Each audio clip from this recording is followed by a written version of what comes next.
안녕하세요. 한국항공대학교에서 세계사 탐구를 가르치고 있는 조청현입니다. 이번 주는 자유를 위하여라는 제목을 가지고 수업을 해보려고 합니다. 이제 축포를 쓰는 모습을 가지고 한번 만들어 봤는데, 물론 이 자유를 위하여라는 것이 뭐 이런 축제 분위기 이런 건 아닙니다만, 그 과정은 쓴 커피와 같은 것이지만, 하지만 그것이 현대의 우리들에게 물려준 자유라는 소중한 가치를 다시 한번 생각해 볼 수 있는 계기를 주기 때문에 한번 축포를 터뜨리는 모습으로 표지를 만들어 보았습니다. 자, 오늘의 강의를 살펴보도록 하죠. 이 영국 혁명에서 이제 미국 독립혁명, 프랑스 혁명까지가 사실상 자유를 위한 이 세 가지, 어떻게 보면 3종 세트라고 볼 수가 있습니다. 그런데 이제 프랑스 혁명까지 모두 마치기 위해서는 사실 뭐 3시간 정도 수업을 해야지 될 것 같아서 프랑스 혁명의 배경까지만 살펴보는 것으로 이번 주 강의는 마치도록 하겠습니다. 자, 먼저 영국 혁명의 배경을 살펴보고요. 청교도 혁명과 명예혁명의 전개 과정과 의의에 대해서 살펴보도록 하겠습니다. 그 결과 나타나게 된, 그 과정에서 또 나타나게 된 권리 청원과 권리 장전을 한번 여러분들께 소개함으로써 이 영국 혁명이라는 것이 결국은 자유를 얻기 위한 그 과정이었다라는 점을 부각시키려고 노력해 봤습니다. 다음으로 미국 독립혁명의 배경과 그리고 전개 과정, 의의까지 한번 살펴보도록 하죠. 미국 독립혁명 역시 영국의 중상주의에 맞서서 자유주의적인 움직임의 결과 나타난 것이 미국 독립혁명이죠. 이제 그것을 여러분들께 설명드리려고 합니다.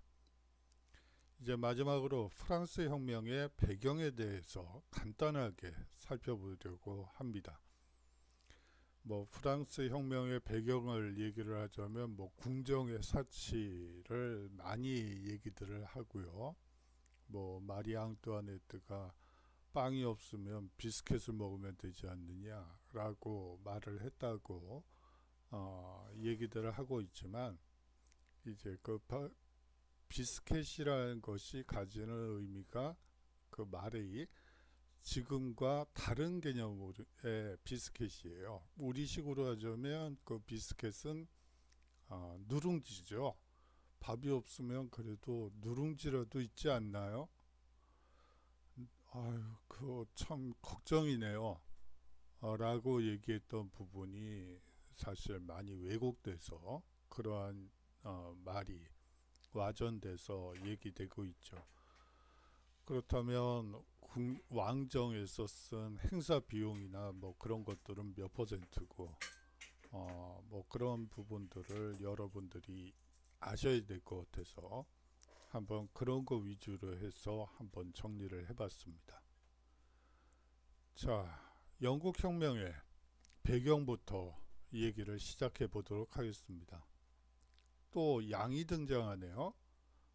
그런데 울타리가 쳐져 있어요.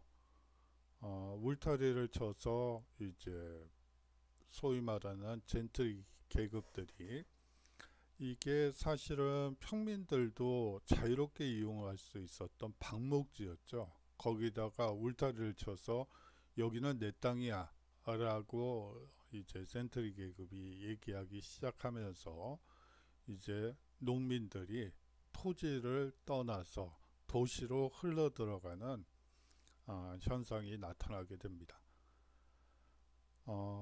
그래서 한번 이 그림을 가지고 왔었고요. 자, 이제 본격적으로 영국혁명의 배경에 대해서 살펴보도록 하죠. 이 영국혁명의 배경은 크게 세 가지로 나누어 볼 수가 있습니다. 젠트리의 성장과 시민계급의 성장, 그리고 청교도 세력의 성장을 들 수가 있죠. 먼저 젠트리의 성장을 살펴보도록 하죠. 16, 17세기 인클로저 운동을 주도하면서 부를 축적했죠. 앞서 절대왕정 때 여러분들께 말씀드렸던 바와 마찬가지로 헨리 8세에 의한 수장법이 만들어짐으로써 이제 교회의 모든 토지 재산이 국유화가 이루어지게 되고요. 그것을 이제 싼 값에 평민들에게 불화를 해주게 됩니다. 그렇게 해서 이제 땅을 얻게 된 젠트리 계급이 이 시기에 성장하게 되는 것이죠. 농촌사회의 치안과 행정을 책임지는 등 사회 지도층으로 이 젠트리 계급이 성장하게 됩니다.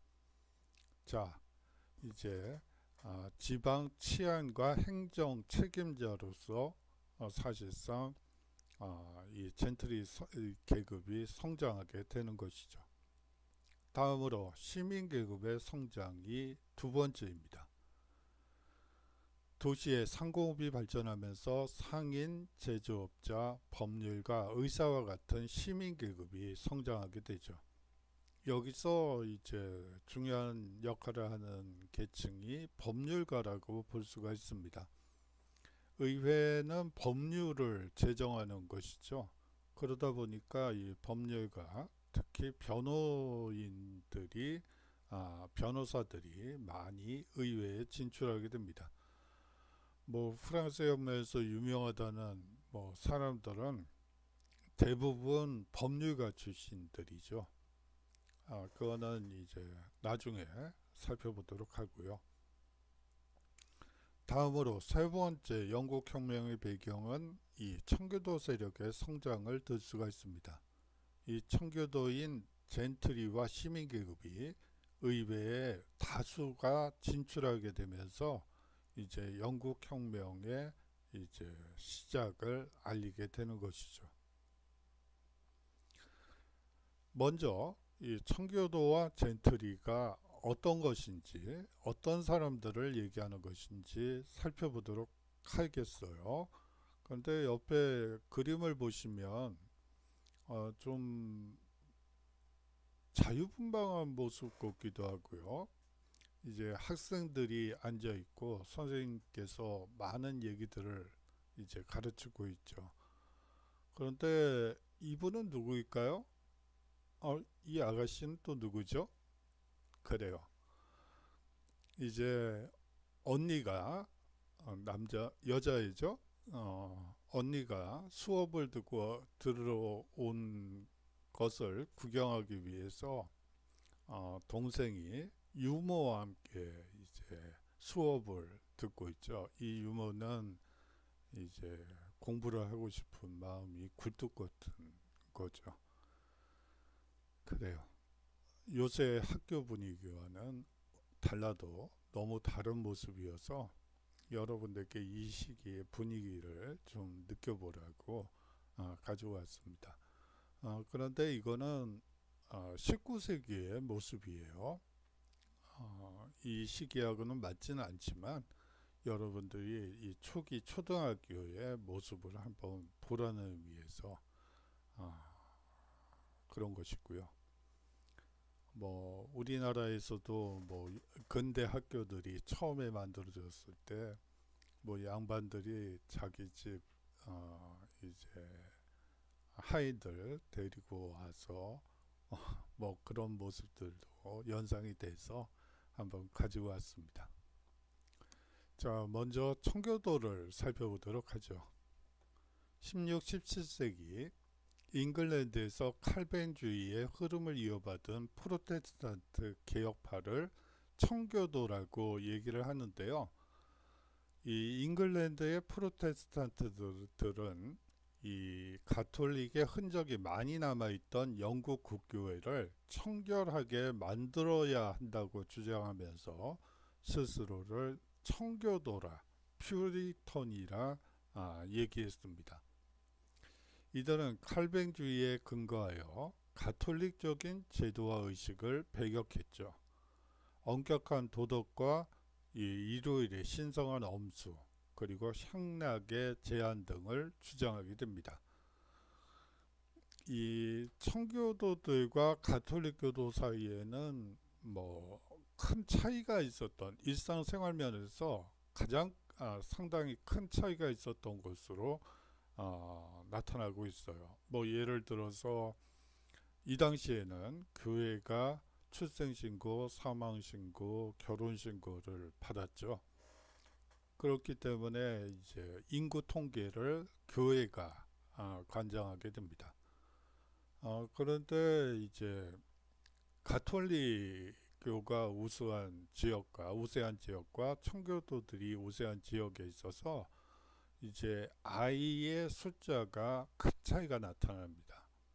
가톨릭 교도들은 보통 한 10명, 한 6, 7명 나서 한 3, 4명 정도가 살아남는 그러한 인구 구조를 가지고 있다면, 이 청교도들은 둘을 낳아서 둘을 뭐 대부분 다 키워내는 그러한 구조를 가지고 있어요. 인구 구조를 가지고 있어요.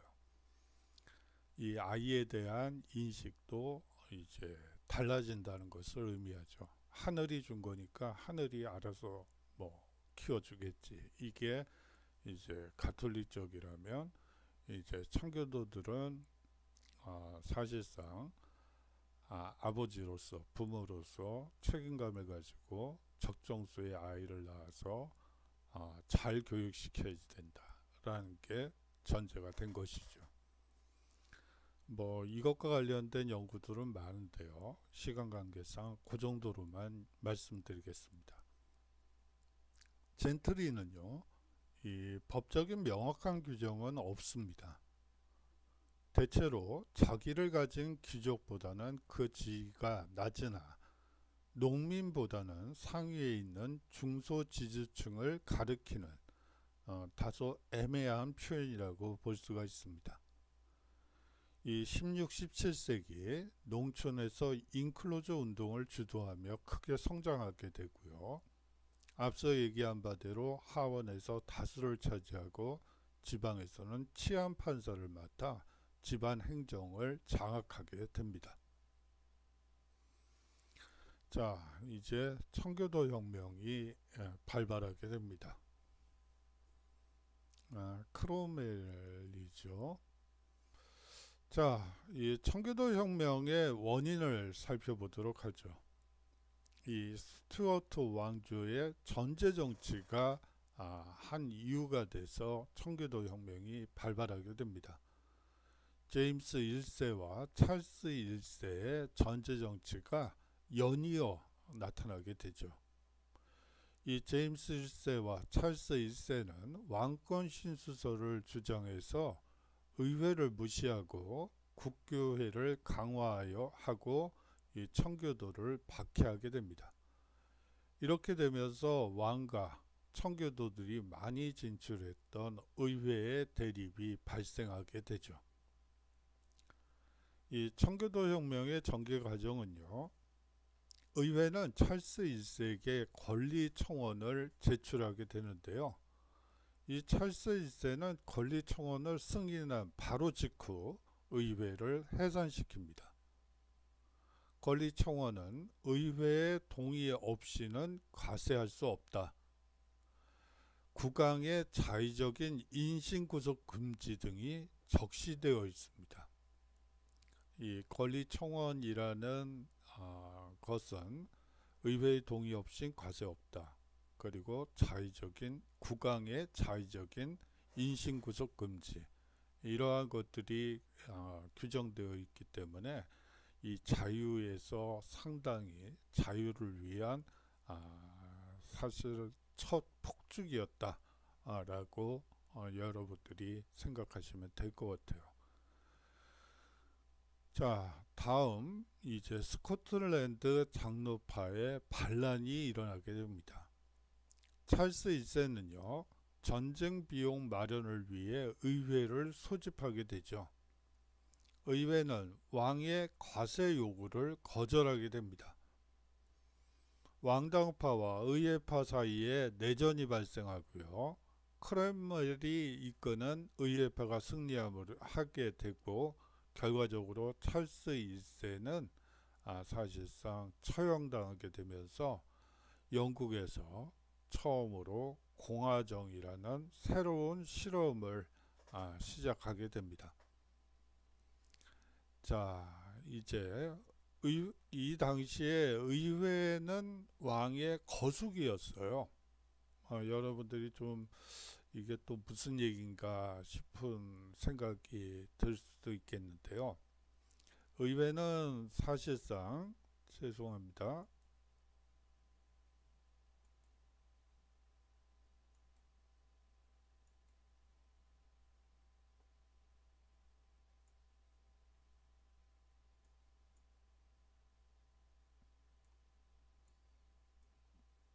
이게 똑같은 거예요. 근데 왜 이렇게 여하튼 똑같다고 생각을 해주시고요. 제1신분, 제2신분, 제3신분 의회, 어떻게 보면 여러분들이 3부회라고 생각하시면 될 것 같아요. 1신분 의회와 2신분 의회는 사실상 그 귀족 그리고 성직자이기 때문에 이 사람들은 면세의 특권을 가지고 있습니다. 이 사람들이 이제 제3신분이 되겠죠. 이 면세의 특권이 있기 때문에 의회, 국왕이 세금 인상안을 가지고 의회를 소집하는 경우에 대부분 2대1이라는 숫자로, 당시에는 1인 1표제가 아니고 신분별로 모두 모여서 투표를 하고 그 결과를 가지고 이제 3명, 대표 3명이 모여서 이제 투표를 하게 됩니다. 최종 투표를 해서 대부분 2대1로 과세안은 통과되는 게 관례였어요. 그런데 이 시기에는 사실상 그 의회에 이 평민 출신들이 많이 진출해 있었기 때문에 이러한 계획이 차질을 빚게 됐던 것이죠. 그렇게 되면서 이 왕당파와 의회파 사이에 이제 정치적 타협보다는 내전을 선택해서 결과적으로 크롬웰이 이끄는 의회파가 승리함으로써 이 찰스 1세를 처형하고 공화정을 수립하게 되죠. 자, 이제 크롬웰의 공화정에 대해서 살펴보도록 하겠습니다. 한 9년, 10년 남짓한 기간 동안 이제 영국에서 소위 말하는 이제 공화정 체제가 처음이자 마지막으로 열리게 된 것이죠. 이 크롬웰은 호국경에 취임하게 됩니다.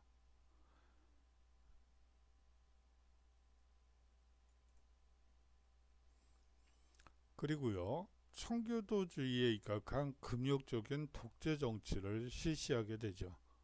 그래요. 청교도주의, 이 가톨릭적인 헐의 허식을 타파하기 위해서 금욕적인 독재 정치를 실시하게 됩니다. 이 크롬웰 자체가 아주 금욕적인 생활의 전형적인 모습을 보여주고 있는데요. 사람이란 게 또 너무 바르면 거기서 벗어나고 싶어하는 또 욕구가 있는 것 같아요.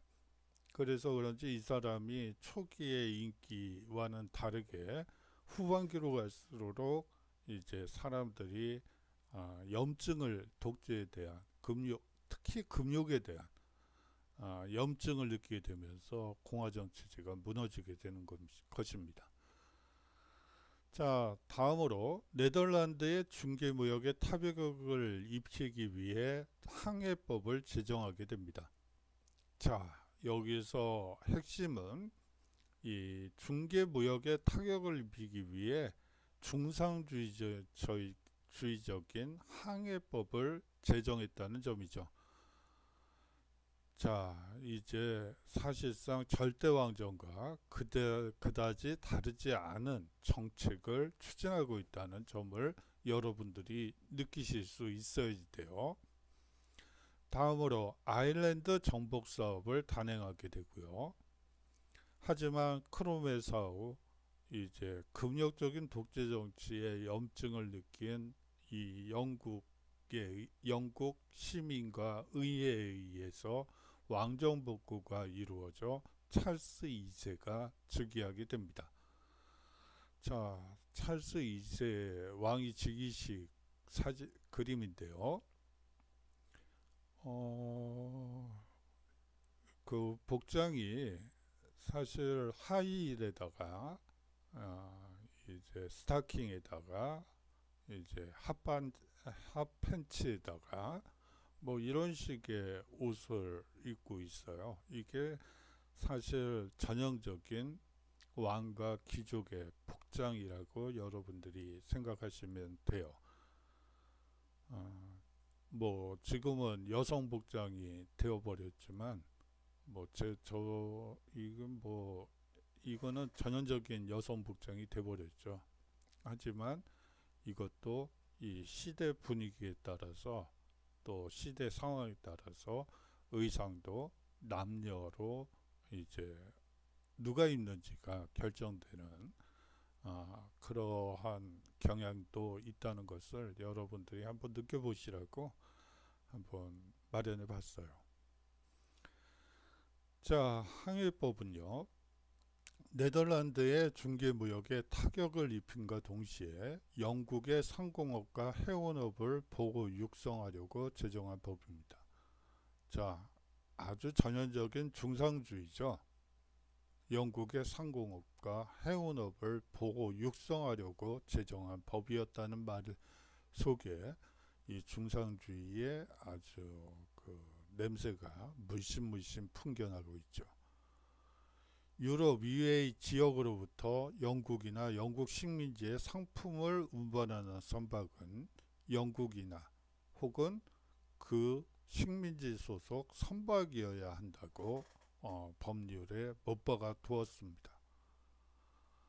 사실 이 중개무역은 네덜란드의 아주 중요한 자산이죠. 이것을 통해서 세계 무역을 쥐락펴락할 수 있었던 입장에 올랐던 것도 이 네덜란드가 이 중개무역을 통해서 얻은 성과라고 볼 수가 있습니다. 그러다 보니까 이제 후발국이었던 영국이 네덜란드를 쫓아가기 위해서 이제 시행한 법령이 바로 이 항해법이다 라고 여러분들이 생각하시면 됩니다. 이 유럽 내 상품을 영국에 수출하는 경우에도 영국 선박이거나 혹은 상품의 원산지 소속 선박이어야만 영국으로의 입항이 가능했습니다. 이렇게 되면서 네덜란드 중개무역은 큰 타격을 입게 되는 것이죠. 다시 말하면 이 크롬웰 공화정의 가장 중요한 특징은 국가주의, 즉 네덜란드 중개무역 타계 중상주의의 상징인 항해법, 그리고 아일랜드 정복사업, 어떻게 보면 국가주의라고 볼 수가 있습니다. 자, 다음 주제는 명예혁명입니다.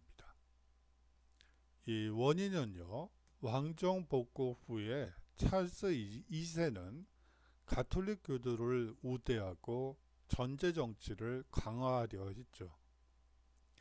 이에 맞서서 의회는 신사법, 즉 그 국교도가 아니면 공직 취임을 금지시키는 심사법과 인신보호법, 즉 법적 근거 없는 인신의 체포와 구속을 금지하는 법령을 통해서 이 찰스 2세의 이 전제 정치를 막으려고 했습니다. 제임스 2세는 친가톨릭 정책을 펼치고 신사법과 이 인신보호법을 폐지하는 등 전제 정치를 강화시켰죠.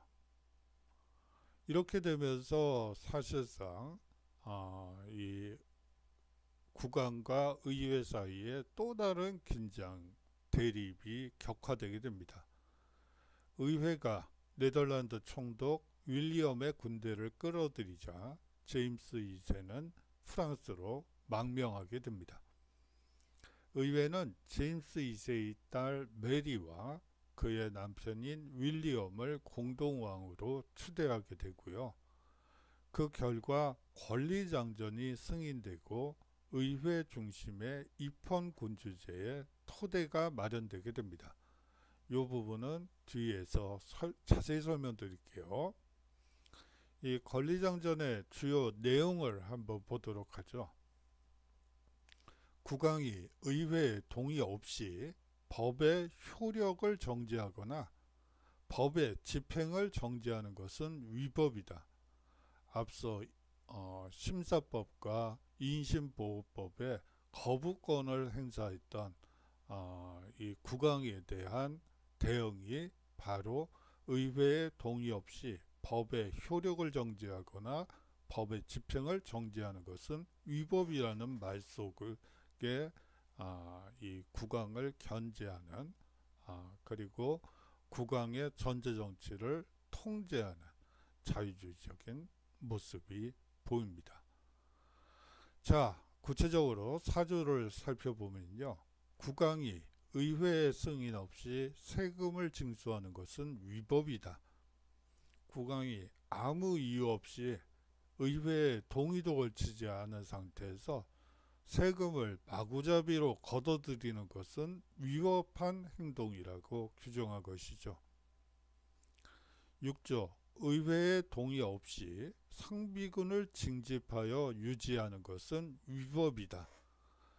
자, 의회의 동의 없이 비준 없이 상비군을 국왕이 멋대로 징집하고 멋대로 유지하는 것은 위법이라는 것이죠. 당시 상비군은 앞서 강의에서 말씀드린 바와 마찬가지로 용병들이에요. 이 용병을 유지하기 위해서는 막대한 자금이 필요했죠. 막대한 자금을 사실상 국왕이 알아서 국유지를 팔아서 하던 그건 뭐 네가 알아서 할 부분이고, 만약에 일반 백성들에게 상비군을 징집하고 유지하는 데 드는 비용을 청구하는 경우엔 그거는 이제 의회의 동의가 반드시 필요하다고 못 박아 둔 것이죠. 자, 구조는요.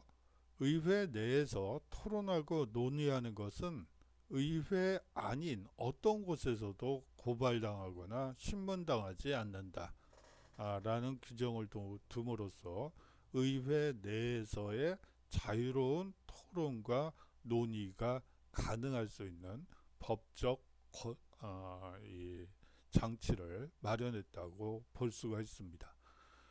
이 네 가지가 사실상 권리장전의 핵심 키워드라고 볼 수가 있죠. 그렇게 되면서 영국 입헌정치의 발달이 이루어지게 됩니다. 이 그림을 보면서 이게 왜 뚱딴지같이 이게 뭐죠? 라는 분들이 있을 것 같아요. 이분은요 핸들이고요. 이분은 조지 1세입니다. 이 조지 1세는 이 독일 하노바공이죠. 그렇기 때문에 영어보다는 독일어를 훨씬 더 모국어죠. 모국어와 독일어다 보니까 이 사람은 사실은 독일인이라고 볼 수가 있어요. 뭐 영국 의회에서 뭐 그냥 영어로 뭐 자꾸 얘기를 하는데 무슨 얘기인지도 못 알아듣겠고 뭐 그렇죠. 그러다 보니까 모든 것을 의회에 맡기고 본인은 이제 배를 타고 이제 그 수상에서 음악을 듣는다든지 뭐 그런 식으로 해서 평생을 살게 되죠. 영국 입헌 정치의 발달을 살펴보도록 하죠. 이제 대영 제국이 성립하게 됩니다. 앤 여왕 때 스코틀랜드를 완전히 병합하게 되죠. 아울러서 내각 책임제가 수립되게 되죠. 이 독일 하노바공 조지 1세가 즉위함으로써 사실상 하노바 왕조가 수립되게 되는데요.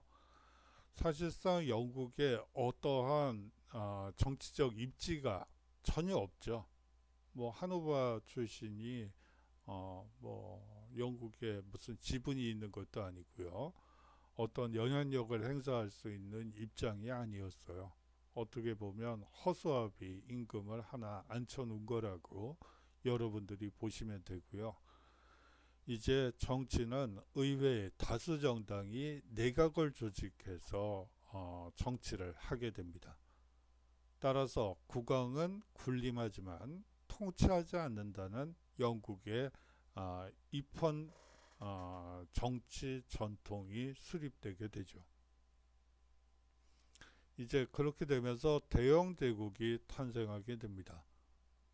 종교적 갈등을 둘러싼 오랜 갈등이 수습되는 속에 이 잉글랜드 왕실은 웨일즈와 아일랜드, 스코틀랜드를 통합하는 그레이트 브리튼 왕국으로 거듭나게 되죠. 1707년 통합법으로 영국과 스코틀랜드 두 왕국이 정식으로 결합됨으로써 마무리됐다고 볼 수가 있습니다. 오늘날 영국의 국기인 이 유니언 잭은 이와 같은 과정의 산물이라고 볼 수가 있습니다.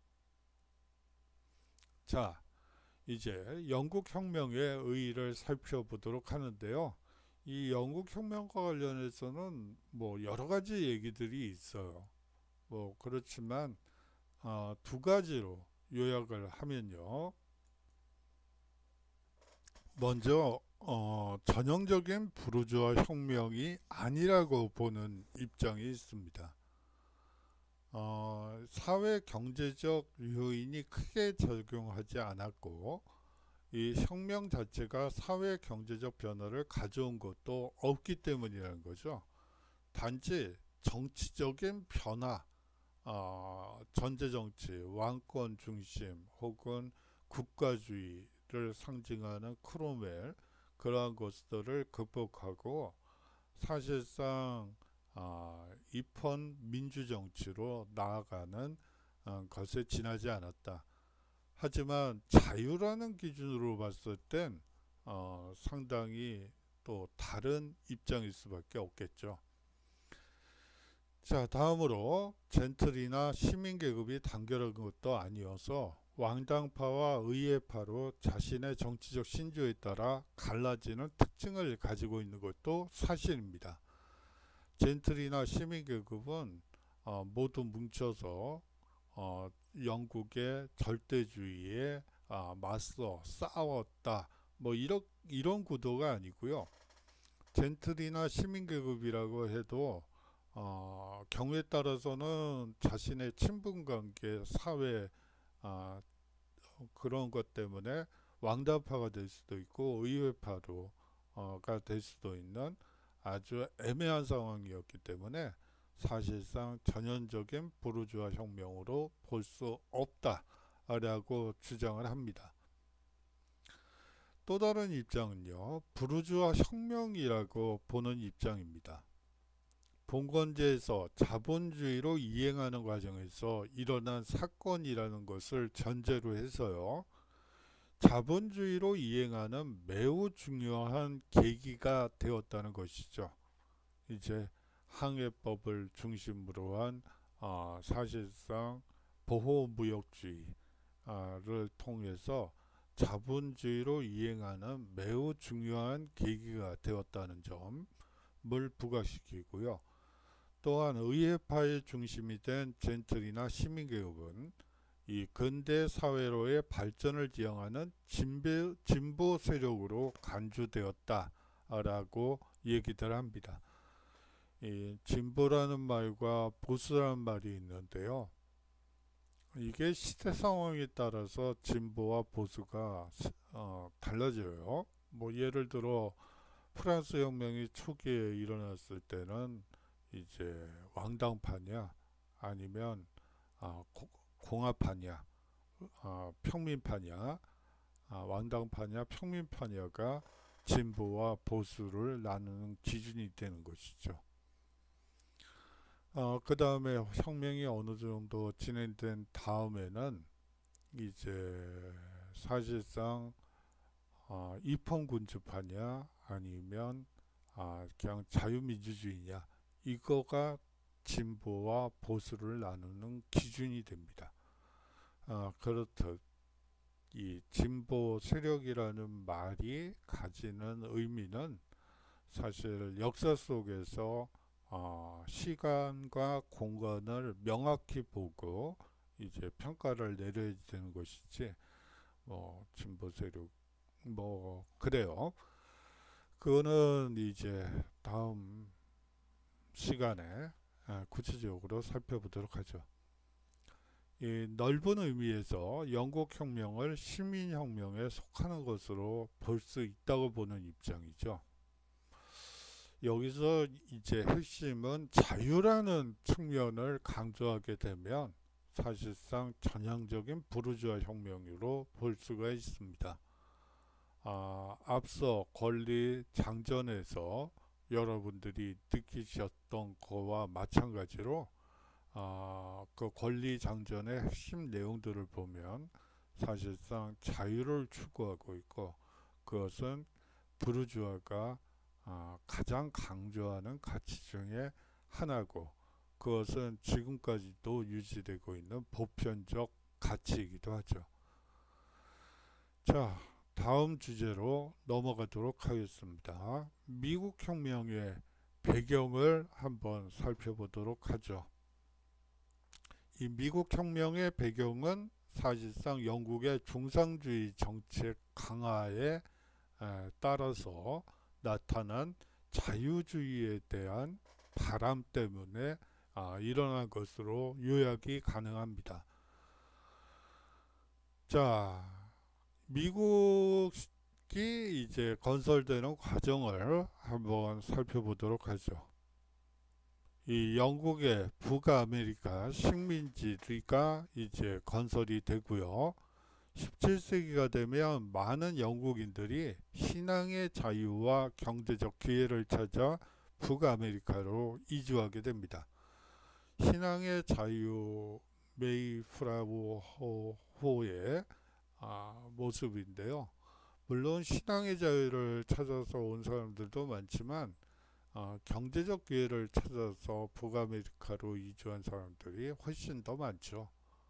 뭐 그렇고요. 18세기 초에 북아메리카 동해안 일대에 13개의 이 영국 식민지가 건설되고요. 이 식민지 의회들은 14개 이 당시는 주는 아니죠. 영국 식민지 각각은 독재적인 의회를 구성해서 광범위한 자치를 허용받고 있었습니다. 하지만 이제 영국의 중상주의 정책이 이제 문제가 돼서 미국 독립혁명으로 나아가게 되죠.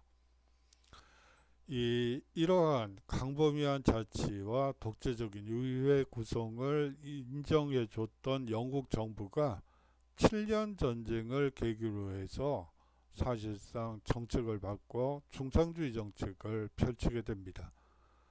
이 7년 전쟁은 뭐 여러분들이 앞서 강의에서 제가 말씀드린 바와 마찬가지로 최초의 세계대전이라고 볼 수 있는 것이 이 세계 각지에서 도처에 동시다발적으로 전쟁이 일어나게 됩니다.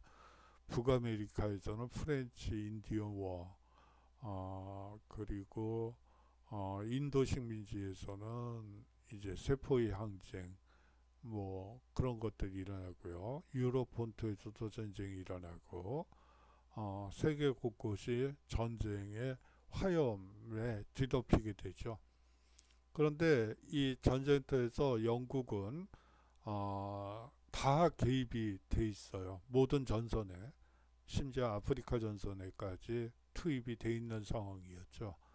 그렇기 때문에 영국은 엄청난 재정난을 겪게 되었고, 그것을 해결하기 위한 한 방식으로서 식민지에 대한 중상주의 정책, 과세 정책을 강화시키려고 했습니다. 즉 식민지에 인지세를 비롯한 각종 세금을 부과하려고 했던 것이죠. 원래부터 내던 세금은 거부가 별로 없어요. 하지만 세금 안 내던 사람들이 갑자기 이런 세금 내라 그러면 그 날벼락을 받는 기분이 들겠죠. 마찬가지 현상이 미국 식민지에서 나타났다고 여러분들이 보시면 될 것 같습니다. 식민지인들은 반발하게 되죠. 대표 없는 곳에 과세 없다며 낫세 거부 운동을 전개하기도 합니다. 그래요. 영국 의회에 미국 식민지 대표를 보낸 바가 없는데 어떻게 과세를 할 수 있느냐 라고 식민지인들은 얘기를 했던 것이죠. 영국은 이러한 저항에 놀라서 차세를 제외한 모든 세금 부과를 철회하게 됩니다. 인지세법과 미국 혁명에 대해서 살펴보도록 하죠. 영국은 7년 전쟁 후 전비를 메우고 신대륙 식민지 유지에 필요한 비용을 보충하기 위해 각종 세금을 부과하는 중상주의 정책을 채택하게 됩니다. 그래서 나온 것이 설탕세법과 인지세법이라고 볼 수가 있습니다. 이 각종 법률적, 상업적 증서뿐만 아니라 증권문서, 주식문서가 되겠죠. 주류 판매 허가증, 책자, 그래요. 저희 대학 다닐 때 인지가 붙어 있는 제일 끝부분에 끝 페이지에 보면 이제 인지가 붙어 있는 책들을 많이 대부분 붙어 있었죠. 그게 세금이었는지는 몰랐었는데 세금을 미리 내고 인지를 사는 거죠. 사실상 그런 구조라고 여러분들이 생각하면 됩니다. 그런데 책자뿐만이 아니고 신문, 광고, 달력, 트럼프 등의 반페니, 즉 10파운드의 인지를 붙이도록 규정한 것이죠. 일상생활을 영위하기 위해서는 인지를 항상 준비를 해서 세금을 먼저 내고 뭐 물건을 만들어서 거기다 붙여가지고 내보내야지만 합법적인 물건이 되는 그러한 구조로 만들어 버린 것이죠. 이 인지세법은 식민지인들의 즉각적인 반발을 사 영국 상품 불매 운동이 전개되게 됩니다. 10월에는 9개 주의 대표가 모여 이 대표 없는 곳에 과세할 수 없다는 원칙을 선언하게 되죠. 영국 의회에 런던 의회에 한 명의 대표도 의원도 파견한 바 없다. 그런데 어떻게 과세를 할 수 있느냐라고 주장하면서 이러한 반발이 일어나게 됩니다. 이에 영국 정부는 인지세를 곧 철회하게 되죠.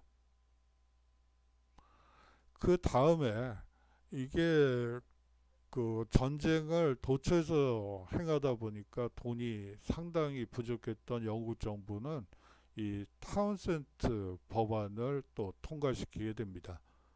1767년에 이 타운센트 법을 통해 차, 종이, 도료 등의 과세를 하게 되죠. 이 식민지인들의 반발은 더욱 거세졌죠. 영국 정부는 1770년에 차에 대한 세금만 남기고 다른 것은 모두 철폐합니다. 차스에 대한 반감은 보스턴 차 사건을 야기시키죠.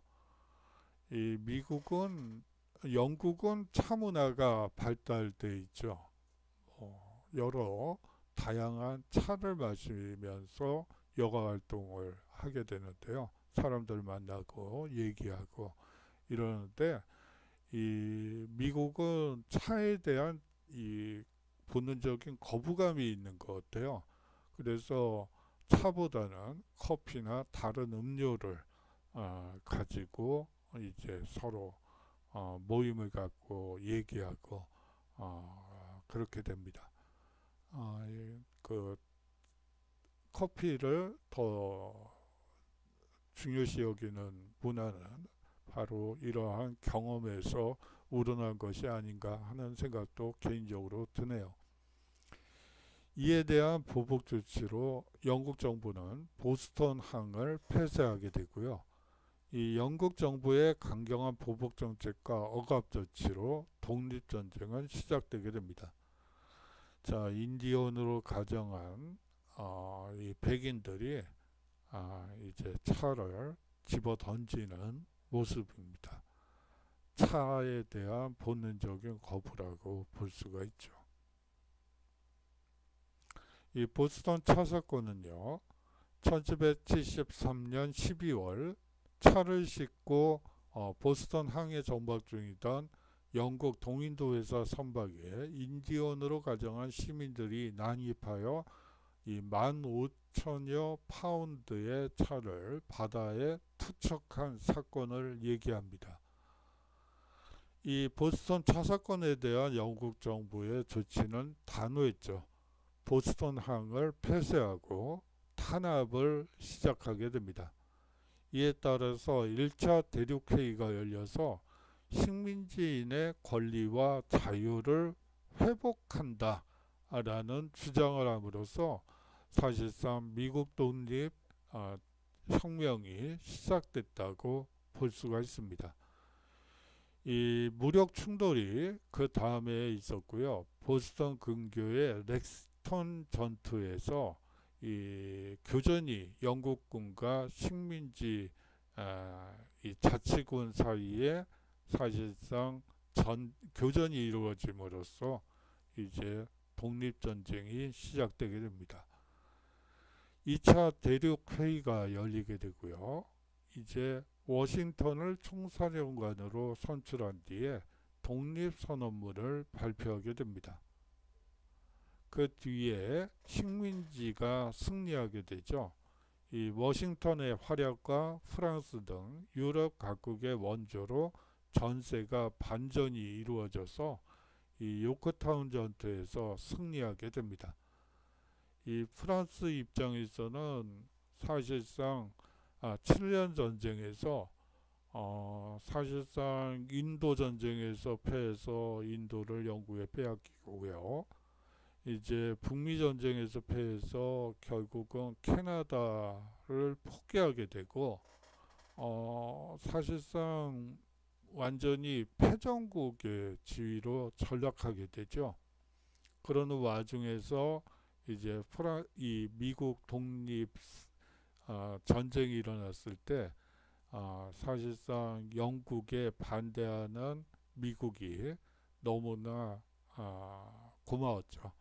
그래서 이제 미국 편을 적극적으로 들게 되고 사실상 많은 이제 군사비를 이 미국 독립전쟁에 투입하게 됩니다. 그 결과 남은 것은 빚밖에 없었죠. 그거는 조금 이따가 설명드리도록 하겠습니다. 이 파리 조약이 체결돼서 13개 영국 식민지의 완전한 독립을 인정받게 됩니다.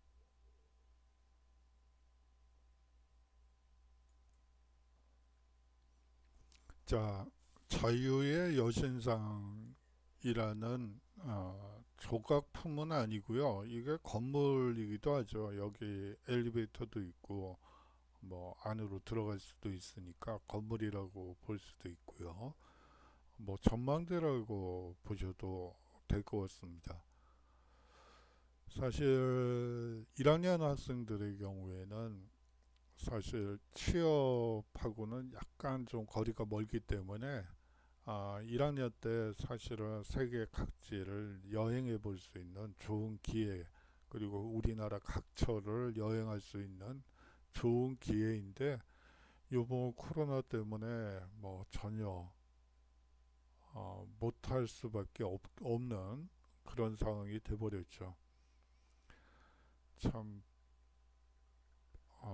코로나가 너무하는 것 같아요. 뭐 이건 뭐 이러다가 내년에도 어떻게 될지 또 모르겠네요. 어, 일반 사람들이 백신을 다 맞을 수 있을 정도로 안정적인 백신이 공급되기 위해서는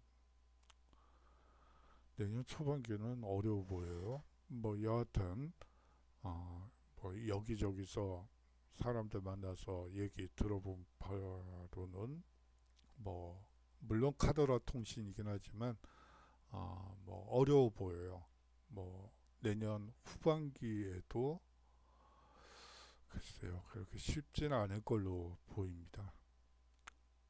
그냥 모르는 게 약인데 여하튼 이제 세계 여행을 다니면서 이제 나와 같은 젊은이들이 무슨 생각을 하고 있는지 궁금하기도 하고, 뭐 여하튼 견문을 넓혀야 되는데 완전히 코로나가 다 말아먹었네요. 이걸 누구한테 가서 손해배상을 받죠? 참 너무하다는 느낌밖에 안 듭니다. 뭐 처음에 시작할 때는 금세 끝날 것 같은 분위기였는데 지금은 뭐 300명 뭐 그래요. 뭐 그런 거고요.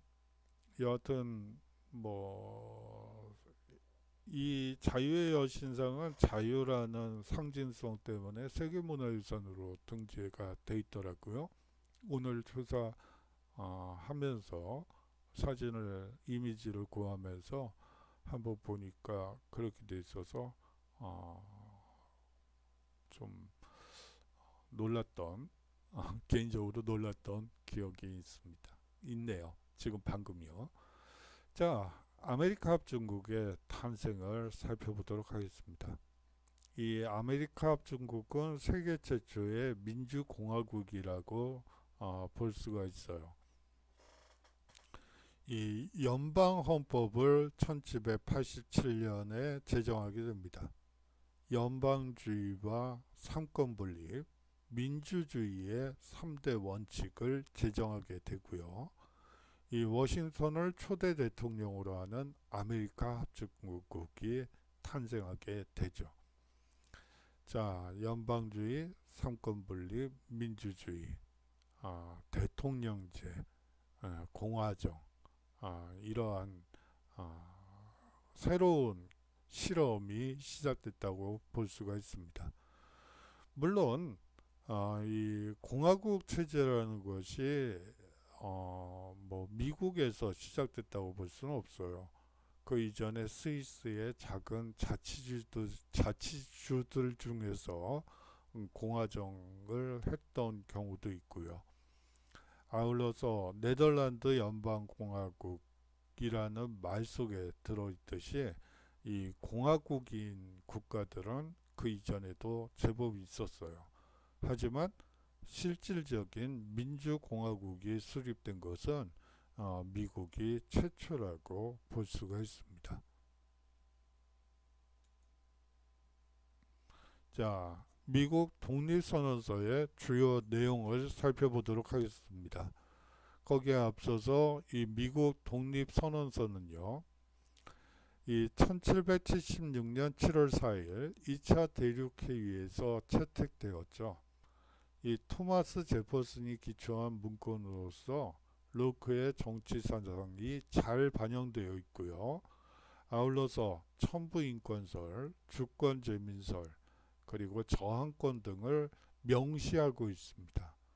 사실상 민주주의의 기본 원리로 간주되는 문건이기도 하죠. 그 일부입니다. 우리는 다음과 같은 진리를 당연한 것으로 받아들인다. 즉 모든 인간은 평등하게 창조되었다는 것. 그들은 창조주로부터 양도할 수 없는 일정한 권리를 부여받았고 그 권리 중에는 생명, 자유, 행복을 추구할 권리가 포함되어 있다는 것. 그리고 이러한 권리를 확보하기 위해 정부를 수립하였으며 정부의 정당한 권력은 국민의 동의에서 발생한다는 것이다. 그리고 어떠한 형태의 정부라도 이러한 목적을 파괴할 때에는 언제든지 그 정부를 바꾸거나 없애고 국민의 안전과 행복을 가장 잘 이룩할 수 있는 새로운 정부를 조직하는 것이 국민의 권리다 라고 주장함으로써 천부인권설, 주권제민설, 그리고 저항권이라는 핵심 가치를 이제 표현하고 있죠. 이 미국 혁명의 성격과 영향을 살펴보도록 하겠습니다. 기본적으로 영국으로부터의 식민지 해방 독립전쟁이었다고 볼 수가 있겠죠. 그래요. 식민지 독립운동이라고 여러분들이 가장 먼저 생각이 들 수밖에 없습니다.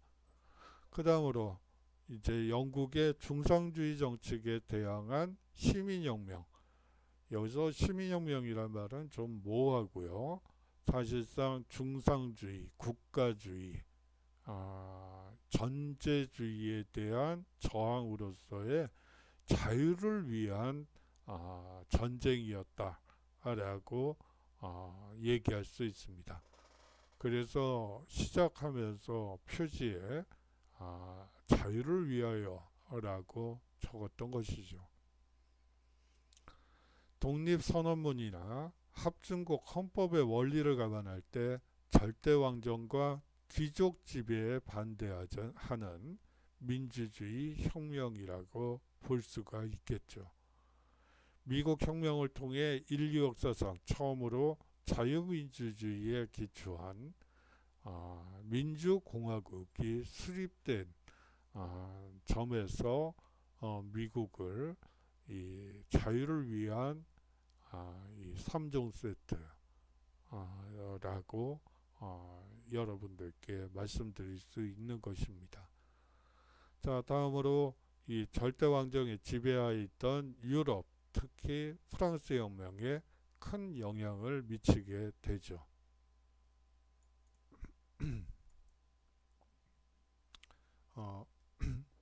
목이 자꾸 가라앉아서 죄송하네요. 자, 프랑스 혁명의 배경을 살펴보도록 하죠. 아유, 노친네 어르신께서 노친네란 표현 쓰면 안 되는데 이 어르신께서 이 국왕과 귀족을 모시고 있죠. 이것이 사실상 구조대의 모순이라고 생각한 어느 작가가 그린 그림을 한번 가지고 왔어요. 자, 프랑스 혁명의 배경은요, 이 구제도의 모순이라고 볼 수가 있습니다. 이 특권 계급인 1신분과 2신분들이 관직과 토지를 독점하고 거기다 면세의 특권을 유지하고 있었죠. 면세예요. 세금을 내지 않죠. 제3신분은요, 평민이라고 불리워져서 인구의 절대 다수를 차지하고 있었습니다.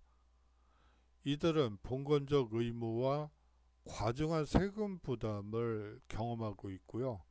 구제도의 사회적 모순에 불만이 많았던 그룹이라고 볼 수가 있습니다.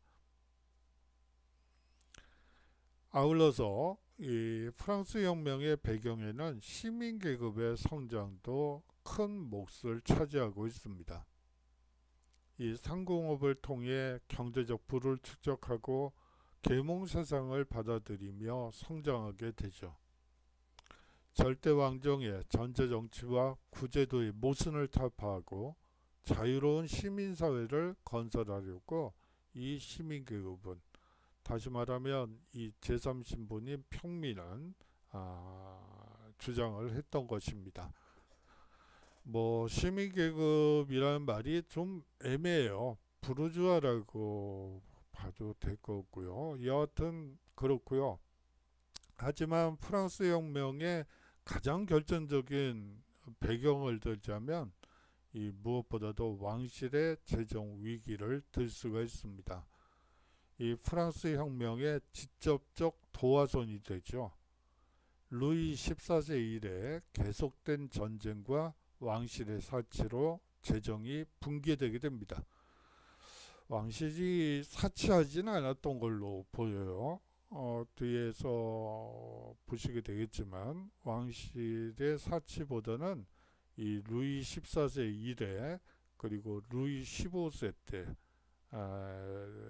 또 계속 전쟁이 있었죠. 거기다가 루이 16세는 이제 최종적으로 미국 혁명을 지원하면서 이 루이 16세 때 재정 파탄을 경험하게 됩니다. 이렇게 되면서 사실상 재정난을 해소하기 위한 방편으로서 이제 특권 계급에게 다음 주에 할 내용이긴 한데 뭐 이 얘기를 한 김에 하죠. 특권 계급에게 야, 국가가 이렇게 힘든데 너희들이 지금 면세 특권 가지고 얘기하면 곤란하잖아. 좀 너희들도 좀 일시적으로 뭐 계속 내라는 거 아니고 국가가 위기에 처했으니까 재정 위기니까 극복하는 뭐 금모으기 운동 비슷하게 그 왜 조선에서 한 건 아니죠. 예, 이렇게 되면 이제 역사 왜곡이 되는 거죠. 그 앞에 부분은 지워주시고요. 자, 여하튼 이 특권 계급에게 야 면세 특권 그건 인정을 하는데 이제 재정 위기가 해소될 때까지만 십시일반하자고 그냥 좀 세금 조금씩 그러면 세금이란 말이 그 영구적으로 들리면 그러면 그냥 국가 지원금 뭐 이름이 뭐가 됐던 상관이 없어. 일단 그런 식으로 해서 면세 특권을 일부 후퇴시키는 걸로 해주면 어떨까라고 이제 명사회를 소집을 하는데 사실 특권 계급이 그 안을 받아들였으면 뭐 삼부회고 뭐고 열릴 이유가 없죠.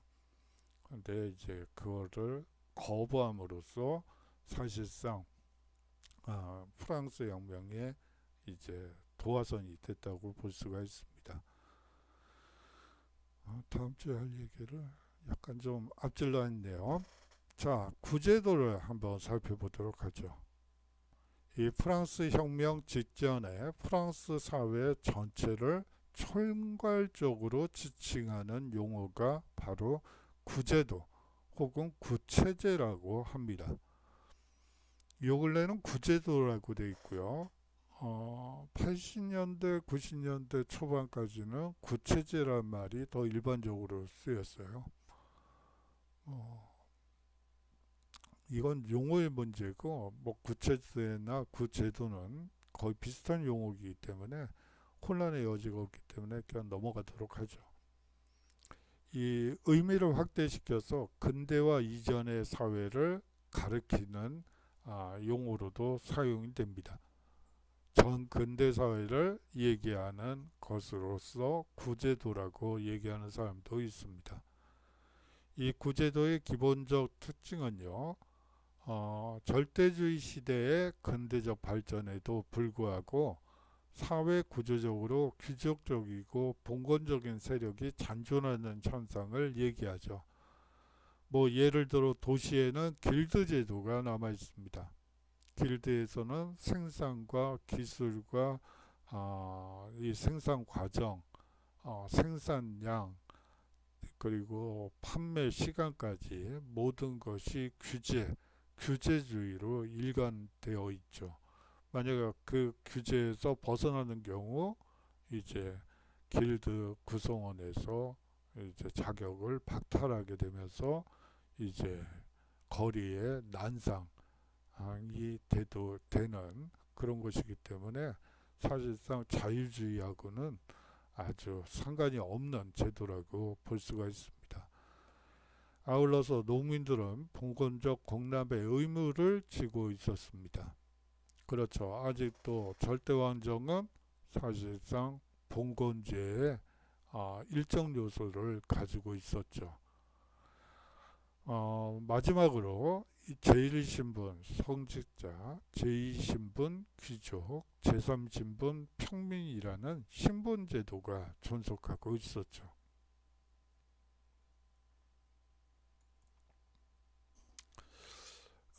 돈이 날개를 달고 날아가 버렸네요. 어디로 갔을까요? 그 많은 돈이 국가 예산이라고 하면 엄청난 규모인데요. 그 돈이 어디로 날아갔을까요? 한번 조사를 해보도록 하죠. 1788년의 예산 보고서입니다. 자, 세출은요, 이제 돈 씀씀이는 6억 2,900만 리브르. 이 리브르라는 단위는 프랑스 혁명 이전에 쓰인 화폐 단위입니다. 그 다음에 이제 프랑화가 만들어지고, 프랑화가 아마 그때가 2002년이었던가 유럽 연합이 만들어지면서 경제 통합이 이루어지면서 유로화로 이제 바뀌게 되죠. 그 부분은 조금 이따 다음 시간에 자세히 살펴보도록 하고요. 이 세출은 6억 2,900만 리브르, 세입은 5억 300만 리브르입니다. 적자 규모가 엄청나네요. 1억 2,600만 리브르라는 막대한 적자를 가지고 있었죠. 그래서 한번 봤어요. 이 궁중 의식 비용, 허례허식을 위해서 얼마나큼의 돈이 쓰여졌는가 하고 봤더니 이 궁중 예식 비용으로 3,500만 리브르 정도 쓰고 있었던 것으로 보여요. 이 총 세출의 고작 6%예요. 당시는 왕조 국가죠. 왕조 국가에서는 국왕의 위신이 곧 위엄이 곧 국가입니다. 그런 체제에서 뭐 한 총세출의 6%를 쓴다는 것은 그렇게 과도하게 썼다고 보여지진 않아요. 이 조선시대랑 비교해봐도 그렇게 큰 차이가 있는 것도 아니고요. 그렇기 때문에 뭐 이거는 일상적인 씀씀이라고 볼 수가 있습니다. 뭐 과소비를 했다거나 그런 건 아닌 걸로 보여요. 일반회계 역시 씀씀이를 상당히 줄인 걸로 보여요. 한 19% 정도를 차지하고 있었으니까 뭐 그렇게 많은 예산이 일반 회계에 쓰인 것도 아니고요. 육해군 및 외교관계 지출은 26%였습니다. 국가의 존립을 위해서 육해군과 외교에 지출해야 되는 비용은 어쩔 수 없는 것이죠. 그거를 위해서 26% 쓰는 거는 뭐 정상적인 것으로, 특히 당시에 이 첩보의 양상이라든지 그런 것들을 봤을 때 자연스러운 것으로 보여요. 하지만 문제는 바로 이 국채 및 이자 상환 비용과 관련이 되어 있습니다. 3억 1,800만 리브르로 총 지출의 50%를 초과하고 있는 것이죠. 다시 말하면 세금 걷어서 빚 잔치 하느라고 정신이 없는 거예요. 이 정도 되면 그 파산 상태죠. 그런데 앞서 얘기한 바대로 그 귀족 대표와 성직자 대표들을 모아놓고 명사회를 소집해서 야, 우리 조정이 지금 파산되게 됐거든. 그러니까 너희들이 면세 혜택을 받고 있으니까 이제 세금을 조금만, 아니 그 세금이란 말이 부담스럽고 이제 뭐 죽을 때까지 내야지 되는 게 세금이라고 느껴진다면 그냥 충성금 혹은 뭐 기타 등등으로 그냥 일시적으로 내는 거 뭐 그런 걸로 하자고 라고 타협안을 루이 16세가 제시했음에도 불구하고 그것을 굳이 3부에서, 세금은 3부에서 결정하면 되는 거지 명사회에서 결정한 사안은 아니다 라고 주장하면서 객기를 부리다가 계층이 귀족과 성직자 계급이 객기를 부리다가 이제 소위 말하는 프랑스 혁명이 이제 나타나게 됩니다. 오늘은 12주 차니까요. 뭐 과제는 없습니다만 한번 여러분들이 이런 주제에 대해서는 한번 좀 생각을 해보십사 하는 맥락에서 말씀을 오늘의 핵심을 얘기를 하겠어요. 잠깐만요.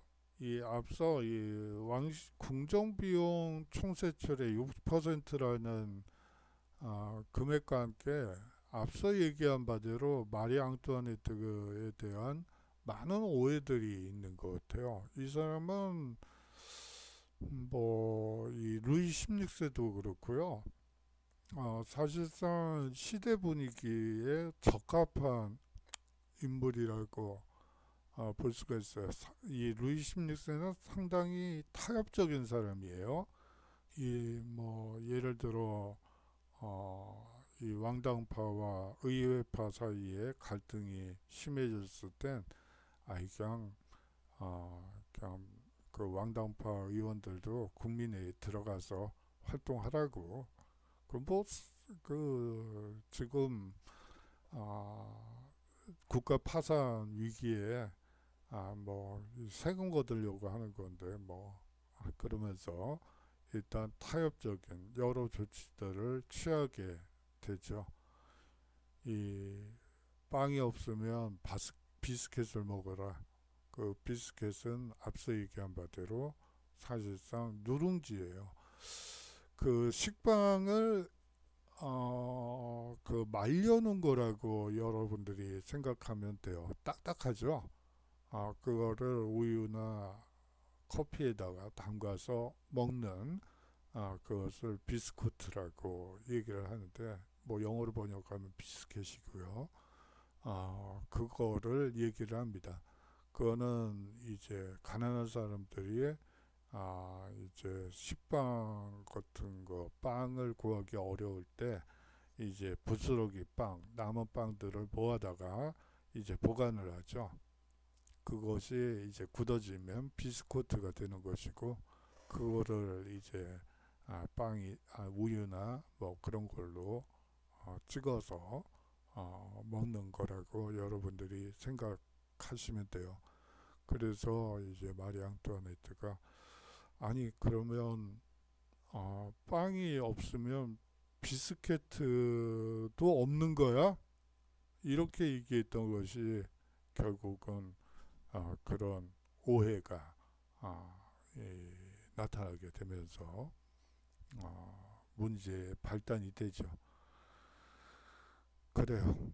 자, 오늘 핵심을 살펴보도록 하죠. 영국 혁명의 배경과 전개 과정을 이해하고 설명할 수 있었으면 좋겠습니다.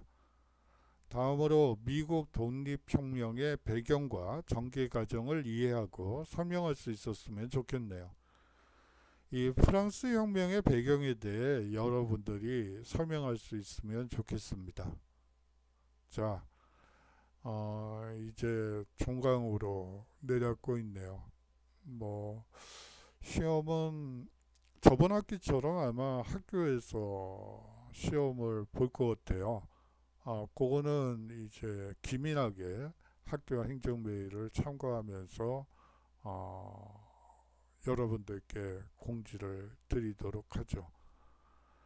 자, 장시간 동안 수업 들어주시느라고 수고 많으셨고요. 다음 주에 건강한 모습으로 정말 건강하셔야 되고요. 따뜻하게 입고 다니시고 또 따뜻하게 드셔야 돼요. 먹는 게 남는 거죠. 요새는 집합 활동을 안 해서 느는 건 지식이 아니고 뭐라 그러죠? 체지방률만 늘어나고 있네요.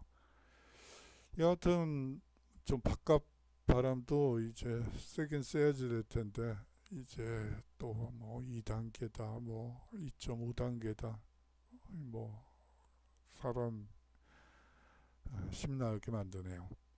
여하튼 건강하게 잘 드시고 그리고 또 건강한 모습으로 다음 주에 인사드리도록 하겠습니다. 시험과 관련해서는 이제 학교 공지를 참조하면서 여러분들께 다음 주 강의에서나 아니면 공지사항을 통해서 만약에 뭐 딱히 변동성이 없으면 학교에서 보는 걸로 여러분들이 생각하시면 될 것 같습니다. 장시간 동안 수고 많으셨고요. 다음 주에 인사드리도록 하겠습니다. 안녕히 계십시오.